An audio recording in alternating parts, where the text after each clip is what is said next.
Top quality और consistent performance के लिए सिर्फ सिल्वर पंप नाम याद रखना। રબારી વસાહતોને લઈને કોર્પોરેશન દ્વારા મોટો નિર્ણય। ઓઢવ, અમરાઈવાડી અને જશોદાનગર રબારી વસાહતને લઈને મોટા સમાચાર। વસાહતોને કાયદેસર કરવા માટે ઠરાવ કરવામાં આવ્યો। 1100 મકાન માટે એએમસીનો ઠરાવ કરવામાં આવશે અને પ્રવર્તમાન જંત્રી રાખવા અથવા સરકાર જે નિર્ણય કરે તે માટે ઠરાવ મોકલવામાં આવશે। વર્તમાન જંત્રીના 25% રાખવા માટે સરકાર સમક્ષ એએમસી ઠરાવ મોકલશે। 2012 અને 2017માં બીપીએમસી એક્ટ હેઠળ આ રીતે ઠરાવ કરવામાં આવ્યો હતો। 1 એપ્રિલના રોજ રાજ્યમાં જંત્રી લાગુ પડવાની છે। વધારાના બાંધકામ કરવામાં આવ્યા હશે તો ગૌડા અંતર્ગત ઇમ્પેક્ટ ફી વસૂલ કરવા નિર્ણય કરવામાં આવ્યો।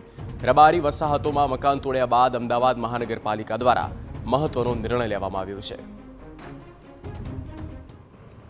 આજે 4 વસાહતોને ઘણા સમયથી પ્રશ્ન ચાલતો હતો। આજની સ્ટેન્ડિંગ કમિટીમાં ઠરાવ મંજૂર કરી પ્રવર્તમાન જંત્રીના 25% પ્રમાણે આપણે વાત કરીએ કે અમે રાજ્ય સરકારને બોર્ડની મંજૂરીની અપેક્ષાએ એને કાયદેસર કરવા માટે 1960થી ત્યાં આગળ જે માલધારી સમાજ વસવાટ કરે છે અને આપણે વાત કરીએ કે 45 વર્ષ કરતાં જે લોકો વધારે સમયથી રહેતા હોય તો રાજ્ય સરકારની પોલિસી અંતર્ગત તેમને માલિકીના હક આપવા માટે આજે ઠરાવ કરી અમે રાજ્ય સરકારને બોર્ડની મંજૂરીની અપેક્ષાએ મોકલી આપીએ છીએ।